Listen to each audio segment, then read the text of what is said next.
At the threshold between life and death, how do the dead look back at the living? And when we get there, how will we look back on ourselves? I often find myself caught up in my daily to dos and to don'ts, diligently working to cross off my ever growing list. Inevitably, somewhere along the way, I lose track of what really matters. I'm Rachel Schroeder, and today on Poetry Between Friends, Hester Kamin, award winning poet, playwright, movement theater artist, educator, and my soul sister, joins me to explore this terrain in our poems, Dear Lawmakers, and The Dead Pray for Us. If you'd like to read along, you'll find our poems in the show notes.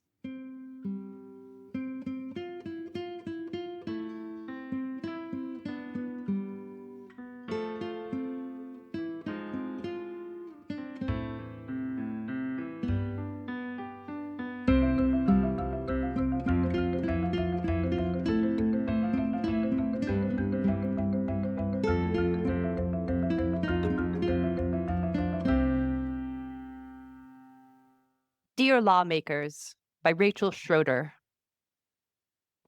Dear lawmakers, our children are afraid to go to school.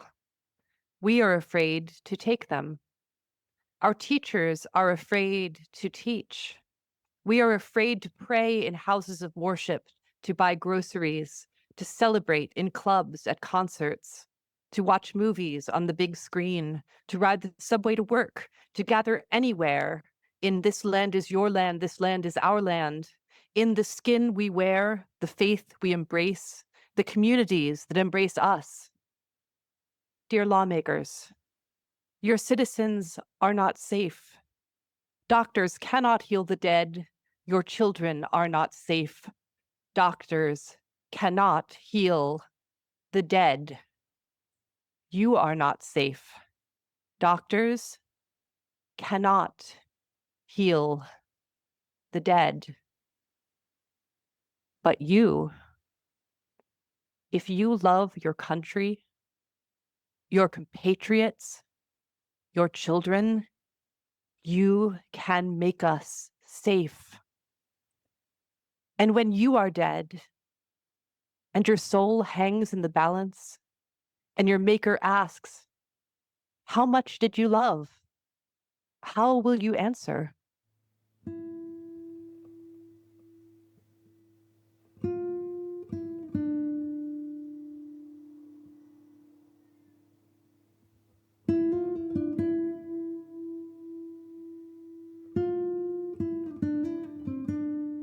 The Dead Pray for Us by Hester Kamin. Savaii, Western Samoa. The landscape changed. The villages remained the same. You think, I've been here before. By Paul Thoreau. It was as far as I'd been. The underwater caves to the sea, the entrance for the gods running beneath the stretch of pale sand. The dead, they told me, walked on the brief shining path of the sun on the sea at dusk. Their last moment between two worlds. Another that day, a murder on the island, a gunshot. One family kneeling in front of the other family's hut, surrounded by their gold-woven mats, their mulberry bark begging forgiveness.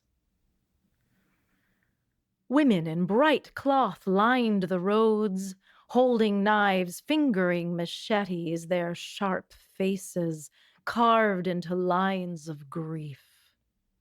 Heat rose and shuddered on all sides.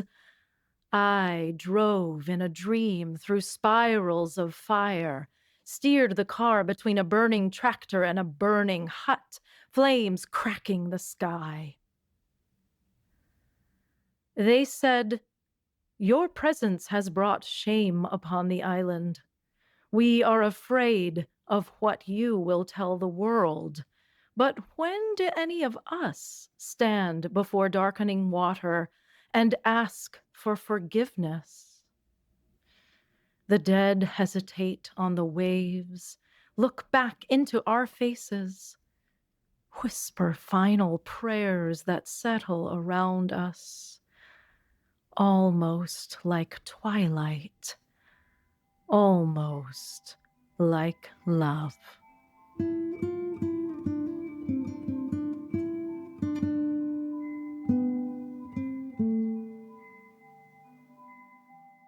So, Rachel, I have to tell you something really exciting that just happened.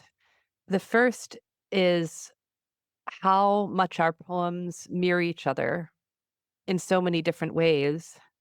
The second is that that was the first time in my life I've ever heard anyone besides myself read one of my poems, and thank you for reading it so spectacularly. I'm so happy to hear that you appreciated the reading. I think one is always nervous about reading somebody else's writing to the author. And I'm moved to hear that I was the first to read it beside you. You're the first to read my poem as well beside me. It is a moving experience. And it's kind of thrilling to hear that the poem has a life of its own. That is such an extraordinary part of our relationship is that we create words. And how we met, of course, was through movement. And it's so curious that we both have these dual lives of dance and movement, which are often silent or set to music, and this other life of creating words, which last and are in some ways less ephemeral. So I want to share that you studied with Jacques Lecoq. And I studied Decroux technique created by Etienne Decroux. And we both lived in Paris. And I'm thinking we might have even been there during some of the same years, but we didn't meet there. The way we met was through my mother. I would be remiss to not say immediately that I met your mother first, and she discovered me and then set us up on a blind friendship date. But how we met was that she had agreed to come and speak to students at Barrington Stage Company. And then the second time we met, she turned to me and said, I see that you studied corporeal mime, which is a word that I didn't expect to hear from her at all. And she then told me about you. And that's how we first talked to each other and then met, I believe, at a Mexican restaurant. And the rest is history. Mom doesn't tend to be someone who sets people up, but she definitely got it right with us. And I feel like we were almost instantly soul sisters. Like we just connected on such a deep level. And I mean, not many people do mime for one thing and live in Paris who are American. And there was just this instant recognition. You knew who my teachers were, I knew who your teacher was. And most people don't. And there was an instant appreciation, which also normally doesn't happen when the word mime comes up in a conversation. And the fact that you knew not only what corporeal mime was, but valued it. I just felt so seen and known and, well, not alone. I felt connected. I felt like, wow, this is a real friend. So I really value that. And that has persisted in our relationship for sure. And then, yes, both of us had some experience in writing, you more than me, up until more recently.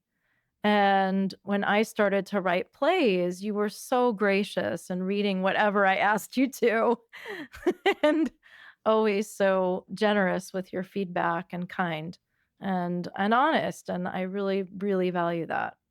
Something that I so deeply appreciated was that we were able to share our work with each other almost from the beginning. And that was thrilling. We absolutely were soul sisters immediately. And I think it was the first time in the history of the world that there were two people sitting together talking about movement theater who weren't men. Yeah. When I wrote my play about the Holocaust, you were the first person that I sent it to, except the person who it was about.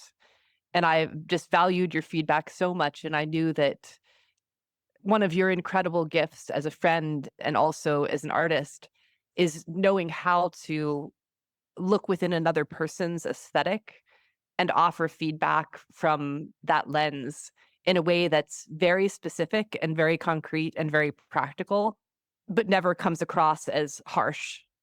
And that's a beautiful thing about your personality. I didn't know that I was the first person after After Sabine to Sabine. yeah, Mhm. I'm moved to hear that. I'm just really grateful that I've been helpful in a way that has been supportive of your process and growth as an artist. That means a lot. I'm thinking about some of your early work that I read that was very autobiographical and very deep and tender and intriguing. And going back to your poem, I'm wondering what inspired you to write this incredibly powerful poem at exactly this moment in time, and also what inspired you to address it to lawmakers. Yes, thank you for asking that. I love that Blossom the cat just joined us momentarily. Blossom the cat has a lot of feelings about poetry that she would like to express very loudly. I'm all ears. So, dear lawmakers, honestly, right now, I don't recall which school shooting it was, which breaks my heart to even say that because we've now had so many in this country. It's unfathomable. It was over a year ago, I believe. And the Dramatists Guild, I see that you're a member and I am as well. And the Dramatists Guild put out a call to action for its members to write to the lawmakers of our land, our representatives, our senators, and to speak out against this violence, these mass shootings that continue and continue, and the lack of gun control. And anyway, they asked us to take up our pens as a call to arms and to write. And they asked us to write in whatever form made sense to us. And it was a social media campaign. So they asked us to start whatever we were going to write with Dear Lawmakers and hashtag Dear Lawmakers, and to tag all of our state representatives, senators, and any federal authorities that we wanted to tag as well. You know, the president, vice president, etc. And this was during the presidency of Trump. So that was the inspiration. And I don't normally respond to stuff like that. I don't know why not, but this one, it just grabbed me because I am, like most of us, so deeply upset by this predicament in our country that is not changing. We are both members of the Dramatists Guild, and one of the intriguing and powerful things about the Dramatists Guild, of course, is that their motto is "Your pen, our sword." And in response to what you said, I'm thinking about how words can make a difference. And I know that I can feel so helpless and so despondent and so frustrated about all the issues that are happening in America, but especially about mass shootings, which, as you know, have also touched my life very personally. And something that I found really moving about your poem was that it's such a cry for action, because we can talk and talk, but how do we inspire action? And there are so many times that I've said the words, I wish that I were a lawmaker, but I'm an artist. And what can we as artists do to make a difference? I'm so pleased that you brought up the motto of the Dramatists Guild because it really is apt here. And bringing up that sense of helplessness in the face of ongoing atrocities and in unfortunately large sectors of the country and the administration, the government, that is apathy, or at least a prioritization of a certain understanding of freedom that I have a hard time. Well, I don't share that understanding of freedom. I don't want to get into the weeds on opinion on politics, but you're saying as an artist, what can I do? And I totally resonate with that. And I feel like the Dramatist Guild is telling us what we can do. We can use our pens or whatever our tool is, be it a paintbrush, be it our voices, be it our bodies. The thing we can do is use our gift, use our skills to speak to the longings that we have and hope that the longings that we speak, paint, dance, play into being are shared by others. And I think they are because we're part of the human race. So if we're feeling something, needing something, you can be sure that at least somebody else is too. I'm really responding to what you said about freedom. And something about your poem that really struck me was the relationship between freedom and safety. Because when people say, "Oh, we're not free unless we have guns," it's such a wildly different idea of the nature of freedom and the nature of safety than I think that you and I have, where our idea of freedom has to do with a feeling of trust, a feeling of protection, the privilege of ease as we go about our lives, not having to check every exit and every window, every entrance, not having to have our antenna up all the time wherever we are, not making choices and where we go and what we do based on how safe or unsafe we think it will be. And in the ether is this concept of we're not safe unless we're armed, unless we can fight. And I know that you've been doing a lot of work on the subject of communication, specifically on nonviolent communication, which shows that there is another way. And your poem actually is full of hope, even though it's about something that's so profoundly sad and serious. It's saying there is a way out. We can take action. We do have the power to change and transform our culture and our rhetoric and our beliefs around these issues. Yeah, I'm really glad that that's coming across. And yes, I have been studying nonviolent communication that was created by Marshall Rosenberg. And it's very much about envisioning and creating a world that is safe for everybody because it's a world in which everyone's needs can get met. And I think that one of the most important things that Marshall teaches, and he's passed now, but his students, is that something that we all get confused about because of our conditioning and our cultures, our family histories, etc., the hierarchical world that we live in, which is more of a power over rather than power with, is this misconception that needs are what are in conflict. But in fact, what's in conflict are strategies, how we go about trying to meet our needs. So, for instance, for those who want to have the freedom to own a gun, there's a way in which that is a strategy. I'm not sure what the need is. One of the needs might be safety, but also I'm guessing there's a need for autonomy, independence, freedom.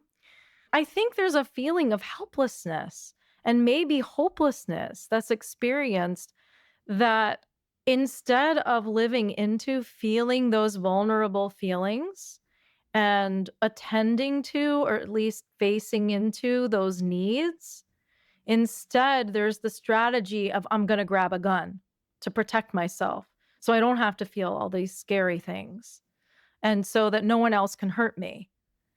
But yeah, I think in the poem, Well, you talk about hope in the face of such darkness, unwilling to change, unyielding toward becoming more of a power with community rather than power over. And it is easy to start to feel helpless and hopeless.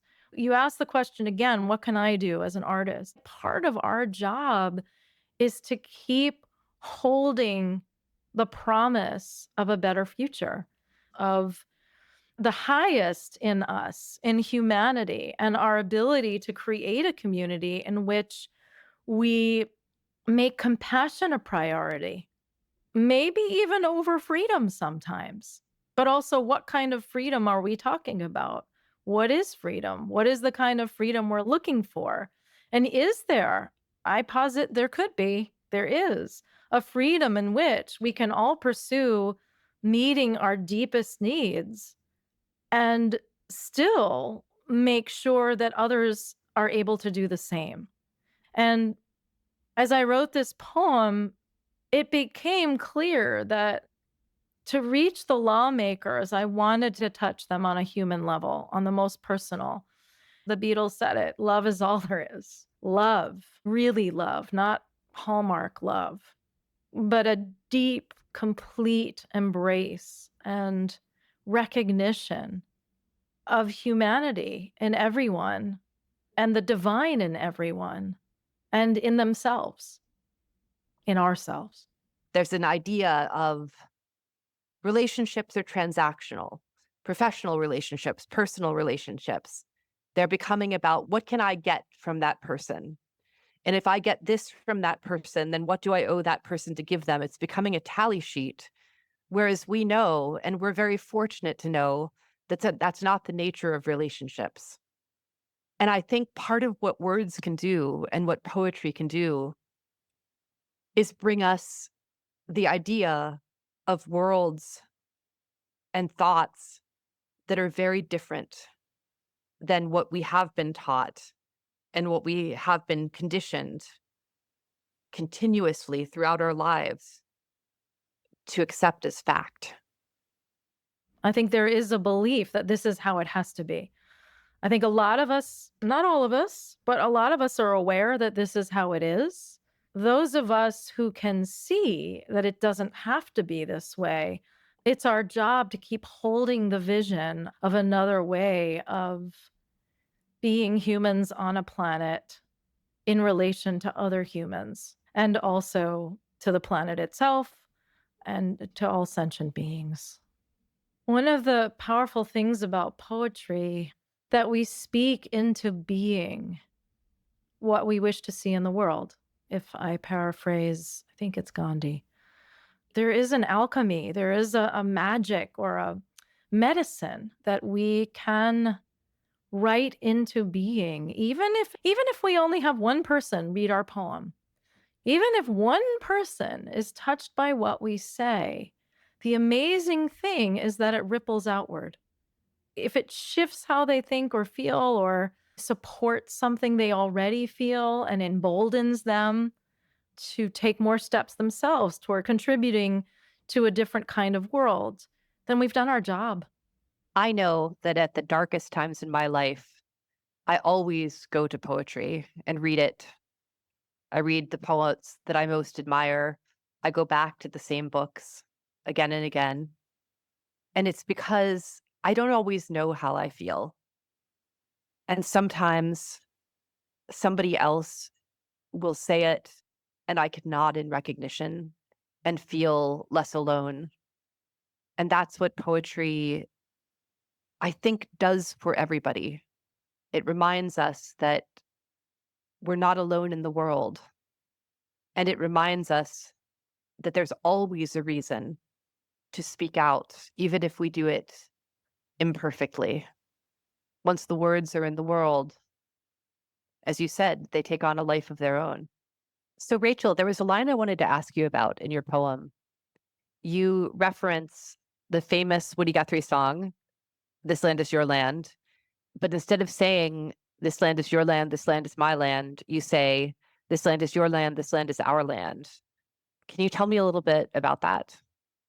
Instead of quoting exactly, I really wanted to lean into that sense of community, that the lawmakers and us, meaning the citizens, that we are all one community. The way that I wrote in a couple places, your is Y/OUR, so that it's encapsulating 2 words, your and our. And I'm wanting to point up that there is no distance between you and me, and that it's all our. This country is ours. These deaths are ours. These children are ours. This land is ours. Oh, granted, that's a little bit problematic given that it was seized from Native Americans. But at this point, the point is to focus on the us with all of the communities that exist in this country, that as American citizens, we are all us. And it is our land, our children. That's so beautiful. Thank you so much for sharing that. I have a really special relationship with that song. I've known it my entire life. And about 6 years ago, I directed a production of The Lorax, which, as we know, is all about industrialization and climate change and caring for the world around us. And the cast sang This Land is Your Land at the end of it. And, the penultimate line of the Lorax is, unless someone like you cares a whole awful lot, nothing is going to get better. It's not. And then there's a few more lines. Somebody receives a seed, and then the whole cast stood and sang with the guitar, This Land is Your Land. And it's a song that we all learned to sing, jumping around with all this merriment. But this time, when the cast sang it, the audience cried. And I think it's because the song is so hopeful about what being an American could mean and about all the promise of this spectacular, beautiful place that we live in.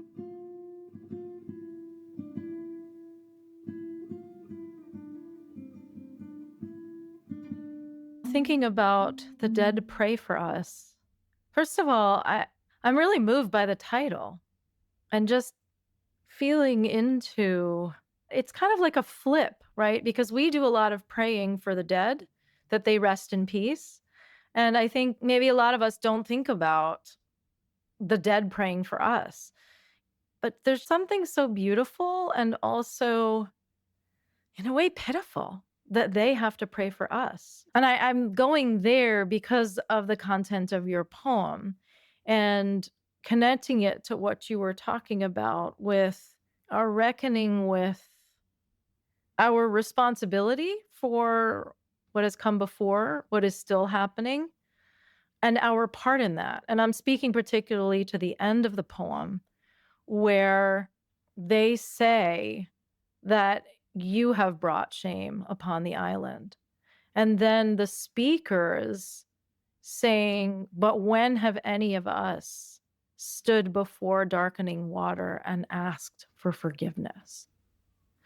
And that question really resonates in me because the poem begins and I'm envisioning the speaker like an explorer going to the farthest point that they've ever been to. And then an anthropologist sharing the mythology of the gods where the dead walk just after they've died. And then the speaker becomes a reporter of what is happening, reporting to us about the death, the violent act, and the aftermath. And then it shifts again. And she is implicated. She becomes perhaps a perpetrator. This speaker has the humility to feel the shame, calling into question her being a member of the colonizers in a nation, an island nation that was once colonized, and questioning what her part is that she's playing in this story. They are afraid of what she will tell the world, whose story and who is the teller of the story. And your poem, too, I feel like ends with such compassion. So I'm curious, Hester, what inspired you to write this poem? This incident really did occur while I was on a very remote island. I left the United States when I was 22. I had grown up in Pittsburgh, and I also went to college in Pittsburgh. And I never really expected to go anywhere or to see very much of the world. But I ended up going to France and staying there for 7 years. And then I got a job in Hawaii, and I lived there for 5 years. And while I was there, I also had the opportunity to work on multiple islands in Samoa and to stay with one of the chiefs of one of the islands. And I was very lucky to be invited to visit people in their homes and have meals with them.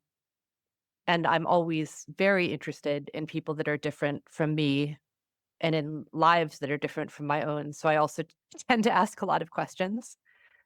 But part of being an islander, I think not unique to Hawaii, not unique to the South Pacific, part of being an islander is a sense of extreme responsibility towards the island itself and the other people on it.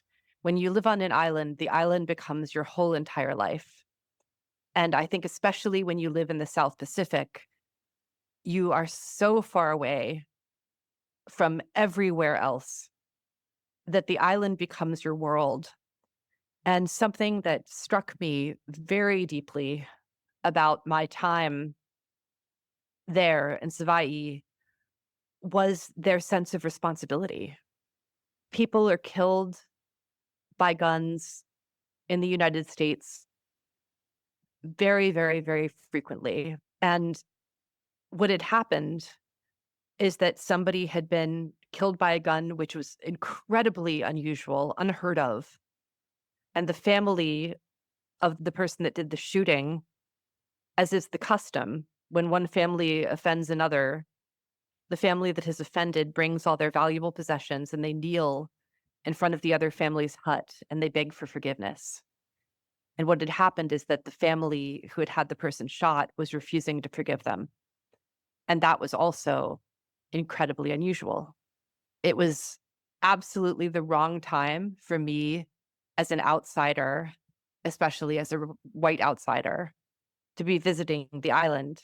But of course, I was.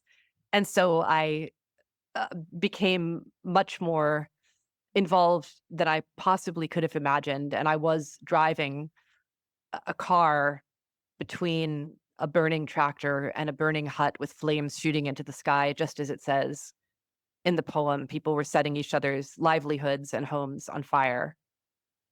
And I think what was so incredibly haunting to me about that day was the community involvement and the fact that every single person there, even me, I was visiting that island while I was in residency on another island. We all just became so involved and so concerned. And everybody felt this profound sense of responsibility. Something terrible has occurred, and we all need to address it. And I think I am not a Samoan person. I'm not even a person from the South Pacific, and I can't comment or would never comment on Samoan culture, on Hawaiian culture. But something I think is very different is that sense of community responsibility. The idea that events that occur are not things you ever turn your back on. They involve everyone, everyone. And when I think of the wild difference culturally in the United States, where people are partly exhausted by violence and trauma, but partly we are taught not to interfere.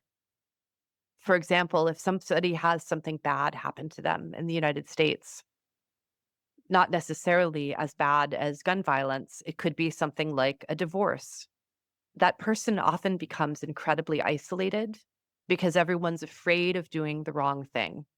And so we have become this culture that doesn't want to get near trouble and that is taught not to take responsibility for it. In fact, that maybe taking responsibility for it may even be the wrong thing to do.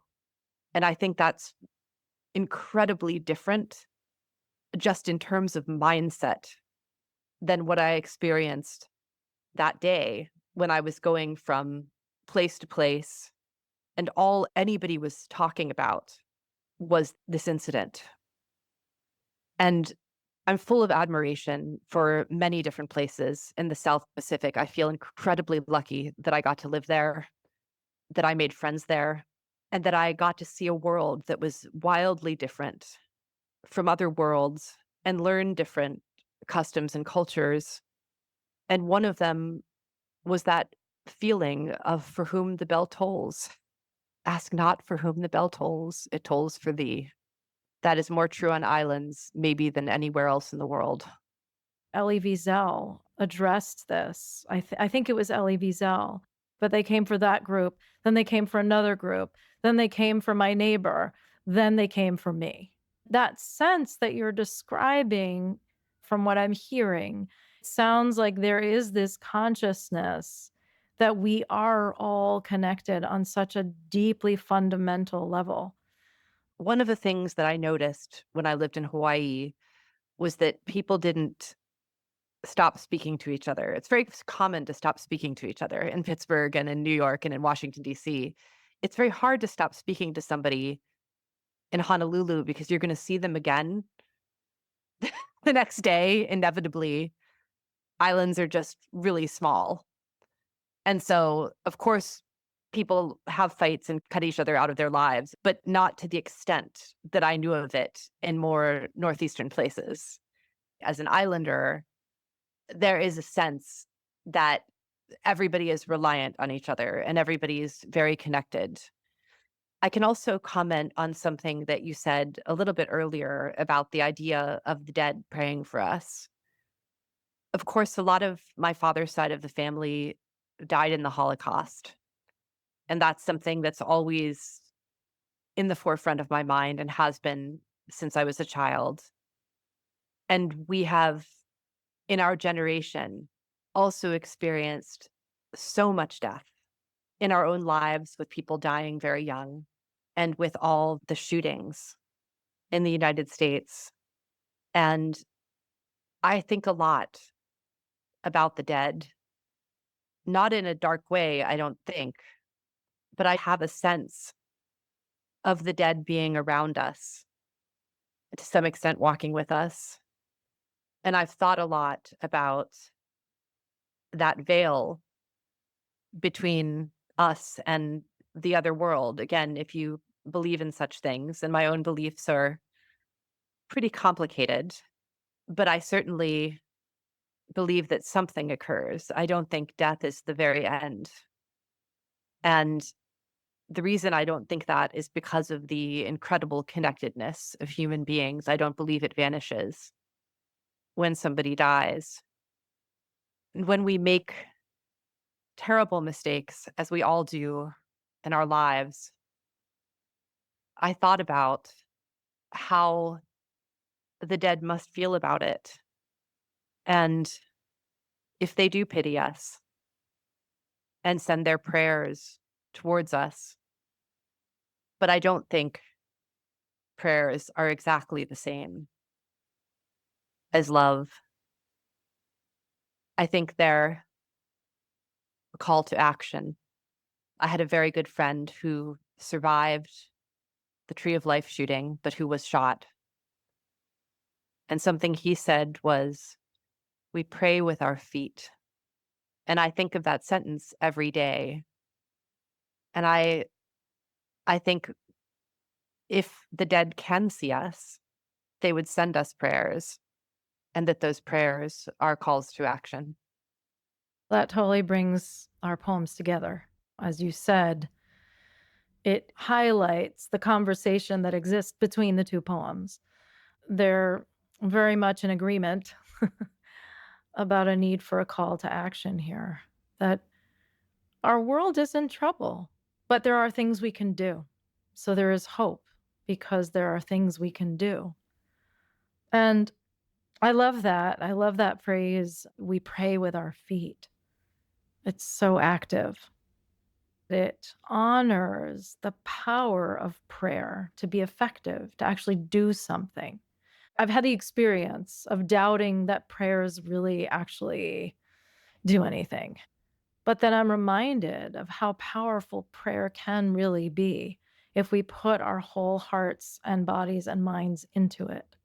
Speaking from a yogic perspective, prayer located more on the plane of consciousness can become an energy that travels through space and time, whether it's the prayer that we say and then take action based on the content of the prayer, the longing in the prayer.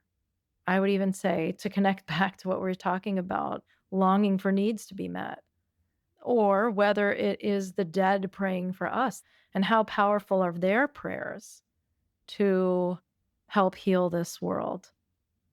And I want to circle back to something you mentioned about our country, the United States, this idolization of the rugged individual. You are alone and you have to make your own way creates this sense of separation. Me against you, my family against your family, this clan versus that clan, all of these polarities that we see at work in the world. And I love how you are connecting that to this fear of stepping up to take responsibility for things that are going on in the world, but this fear of getting it wrong. This is really serious. I think luckily there are quite a lot of people that do feel responsible for what's going on in the world in the smaller ways. When we're trying, for example, to speak with someone that's going through a loss, one of the issues is that we are given no vocabulary and no tools for how to do that. Things are swept under the rug or else answered in platitudes. And there's all this talk about, the 5 stages of grief, which should happen over a certain time frame, and Instagram sayings and life coaches and self-help books, but actually talking to a person that's experiencing something serious is a situation for which most of us are fairly ill prepared because we've been taught from a very early age that the only acceptable emotion to express is anger, and only men may express anger. And so we don't even know how to begin when something has occurred. And when we're dealing with, communities, entire communities of people who are in trauma, we may have vocabulary. We may be able to say trauma. We may be able to say PTSD, but we become mainly terrified to talk about it. We're so afraid of overstepping or saying the wrong thing because, of course, many, many people are so generous and so full of good intention, but don't know what to do with that good intention. When we use the word prayer, it's an enormous word that means such wildly different things to different people. But when I think of prayer, I think of it very much as you expressed. I think of it as putting good intention out into the world. And I think that always makes a difference, sometimes a difference that we cannot begin to imagine. From the yogic perspective, prayer is our way of speaking to God. And meditation is listening for a response. And poetry is our attempt to reach the divine. I just want to thank you, Hester. This was a really deeply satisfying conversation. I'm so grateful for your friendship and for you being on the planet as one of the people that does feel a responsibility to humanity and is not afraid to reckon with the difficult feelings and is brave and courageous to speak. Rachel, I'm so grateful for our years of friendship and our shared artistry. I'm so grateful for what an incredibly bright light you are. We've been having a very serious conversation today, but you're so full of humor and courage and so dedicated to connecting people with each other and have such an extraordinarily generous spirit, which I obviously want to attribute entirely to your mother and father. Mom, did you hear that? On that note, The dead pray for us, said in Savaii, Western Samoa, and it has an epigraph. The landscape changed. The villages remained the same. You think, I've been here before, from the great travel writer Paul Thoreau. The dead pray for us. It was as far as I'd been. The underwater caves to the sea, the entrance for the gods running beneath the stretch of pale sand. The dead, they told me, walked on the brief, shining path of the sun on the sea at dusk, their last moment between two worlds. Another that day, a murder on the island, a gunshot. One family kneeling in front of the other family's hut, surrounded by their gold woven mats, their mulberry bark, begging forgiveness. Women in bright cloth lined the roads, holding knives, fingering machetes, their sharp faces carved into lines of grief. Heat rose and shuddered on all sides. I drove, in a dream, through spirals of fire, steered the car between a burning tractor and a burning hut, flames cracking the sky. They said, your presence has brought shame upon the island. We are afraid of what you will tell the world. But when do any of us stand before darkening water and ask for forgiveness? The dead hesitate on the waves, look back into our faces, whisper final prayers that settle around us, almost like twilight, almost like love.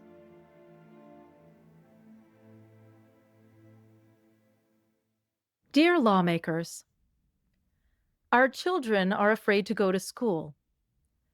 We are afraid to take them. Our teachers are afraid to teach. We are afraid to pray in houses of worship, to buy groceries, to celebrate in clubs, at concerts, to watch movies on the big screen, to ride the subway to work, to gather anywhere in this land is your land, this land is our land. In the skin we wear, the faith we embrace, the communities that embrace us. Dear lawmakers, your citizens are not safe. Doctors cannot heal the dead. Your children are not safe. Doctors cannot heal the dead. You are not safe. Doctors cannot heal the dead. But you, if you love your country, your compatriots, your children, you can make us safe. And when you are dead, and your soul hangs in the balance, and your Maker asks, how much did you love? How will you answer?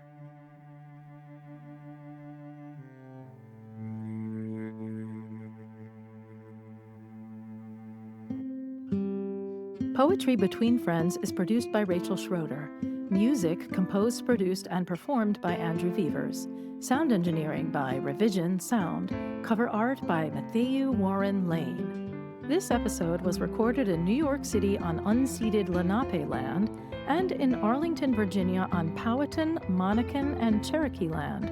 It was engineered, edited, and mixed in Lewisville, Texas on Jumanos and Kickapoo land. To learn more about Hester Kamin, visit hesterkamin.com. If you like what you heard, subscribe and share on Spotify, Apple Podcasts, and anywhere you listen. Visit us on Facebook and on Instagram at poetry_between_friends. Find the poems, read along, and join the conversation at poetrybetweenfriends.substack.com. And if you feel inspired, leave us a voice memo on our Spotify page. We'd love to hear from you. Rachel's gone to take a quick break, so this is a wonderful opportunity for me to say a little more about her. Rachel Schroeder is one of the funniest people in the world, and she has often made me laugh at the most inappropriate, inopportune times.